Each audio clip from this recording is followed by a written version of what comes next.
बृहस्पतिवार व्रत को करने से समस्त इच्छाएं पूर्ण होती है और बृहस्पति महाराज प्रसन्न होते हैं। धन, विद्या, पुत्र तथा मनोवांछित फल की प्राप्ति होती है। परिवार में सुख तथा शांति रहती है। इसीलिए यह व्रत सर्वश्रेष्ठ और अति फलदायक है। इस व्रत में केले का पूजन करें। कथा और पूजन के समय मन, कर्म और वचन से शुद्ध होकर मनोकामना पूर्ति के लिए बृहस्पति देव से प्रार्थना करनी चाहिए।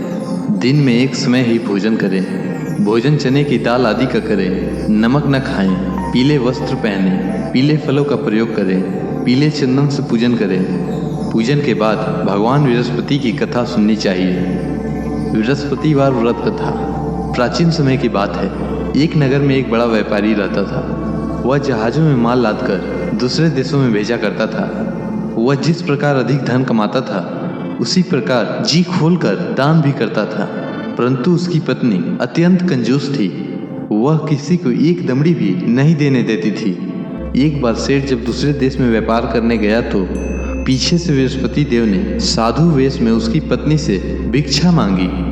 व्यापारी की पत्नी बृहस्पति देव से बोली, हे साधु महाराज, मैं इस दान और पुण्य से तंग आ गई हूँ। आप कोई ऐसा उपाय बताएं जिससे मेरा सारा धन नष्ट हो जाए और मैं आराम से रह सकूं। मैं यह धन लूटता हुआ नहीं देख सकती। बृहस्पति देव ने कहा, हे देवी, तुम बड़ी विचित्र हो। संतान और धन से कोई दुखी होता है?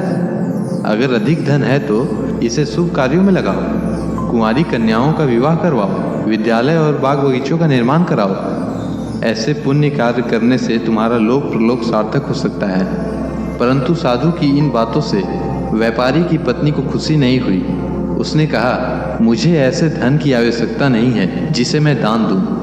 तब बृहस्पति देव बोले, यदि तुम्हारी ऐसी इच्छा है तो तुम एक उपाय करना। 7 बृहस्पतिवार घर को गोबर से लिपना, अपने केसों को पीली मिट्टी से धोना, केसों को धोते समय स्नान करना, व्यापारी से हजामत बनाने को कहना, भोजन में मांस मदिरा खाना, कपड़े अपने घर धोना। ऐसा करने से तुम्हारा सारा धन नष्ट हो जाएगा। इतना कहकर बृहस्पति देव अंतर ध्यान हो गए। व्यापारी की पत्नी ने बृहस्पति देव के कहे अनुसार 7 बृहस्पतिवार वैसा ही करने का निश्चय किया।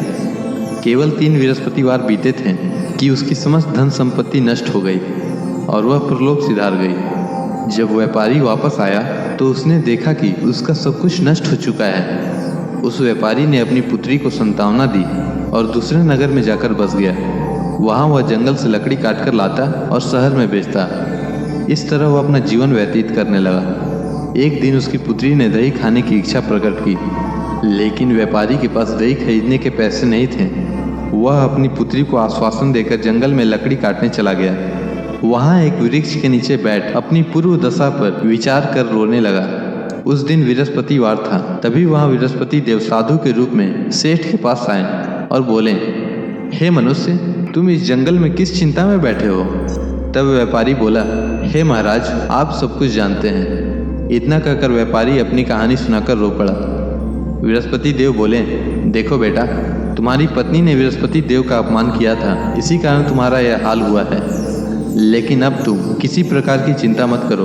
तुम गुरुवार के दिन बृहस्पति देव का पाठ करो। 2 पैसे के चने और गुड़ को लेकर जल के लोटे में शक्कर डालकर वह अमृत और प्रसाद अपने परिवार के सदस्यों और कथा सुनने वालों में बांट दो। स्वयं भी प्रसाद और चना अमृत लो।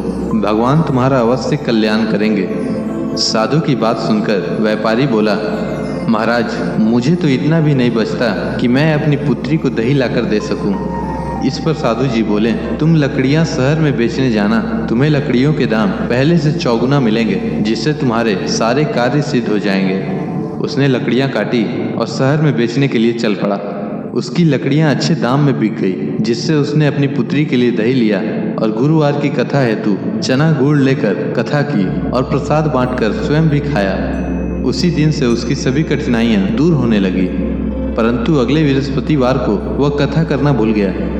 अगले दिन वहाँ के राजा ने एक बड़े यज्ञ का आयोजन कर पूरे नगर के लोगों के लिए भोज का आयोजन किया।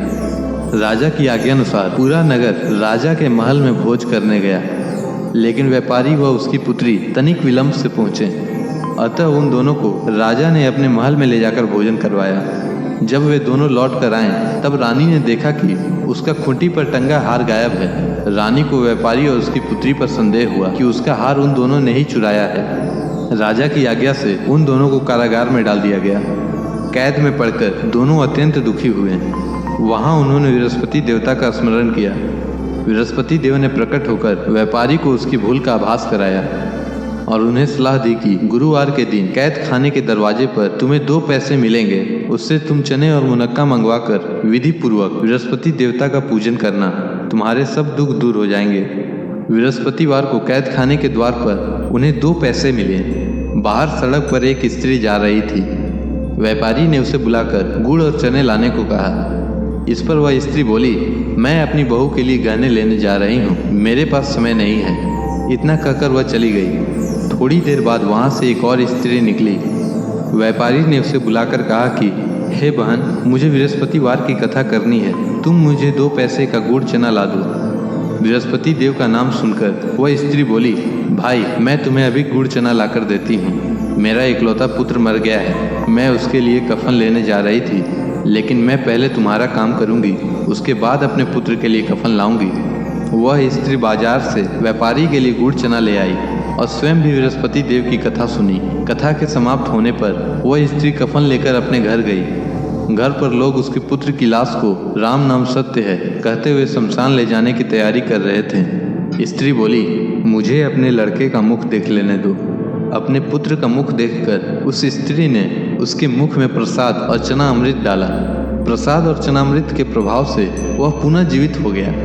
पहली स्त्री जिसने बृहस्पति देव का निरादर किया था, वह जब अपने पुत्र के विवाह हेतु पुत्र वधू के लिए गहने लेकर लौटी और जैसे ही उसका पुत्र घोड़ी पर बैठकर निकला, वैसे ही घोड़ी ने ऐसी उछाल मारी कि वह घोड़ी से गिरकर मर गया।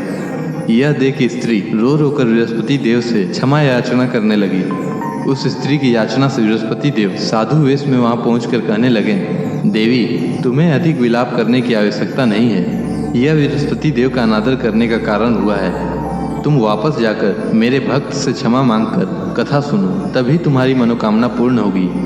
जेल में जाकर उस स्त्री ने व्यापारी से माफी मांगी और कथा सुनी। कथा के उपरांत वह प्रसाद और चनामृत लेकर अपने घर वापस आई। घर आकर उसने चना अमृत अपने मृत पुत्र के मुख में डाला। चनामृत के प्रभाव से उसका पुत्र भी जीवित हो उठा। उसी रात बृहस्पति देव राजा के सपने में आए और बोले, हे राजन, तूने जिस व्यापारी और उसकी पुत्री को जेल में कैद कर रखा है वह बिल्कुल निर्दोष है। तुम्हारी रानी का हार वहीं खूंटी पर टंगा है। दिन निकला तो राजा रानी ने हार खूंटी पर लटका हुआ देखा। राजा ने उस व्यापारी और उसकी पुत्री को रिहा कर दिया और उन्हें आधा राज्य देकर उसकी पुत्री का विवाह ऊंच कुल में करवाकर दहेज में हीरे जवाहरात दिए। बृहस्पति देव सभी कामनाएं पूर्ण करते हैं। जो सद्भावना पूर्वक बृहस्पतिवार का व्रत करता है एवं कथा पढ़ता है अथवा सुनता है और दूसरों को सुनाता है, बृहस्पति देव उसकी सभी मनोकामना पूर्ण करते हैं, उनकी सदैव रक्षा करते हैं। अनजाने में भी बृहस्पति देव की उपेक्षा न करें, ऐसा करने से सुख शांति नष्ट हो जाती है।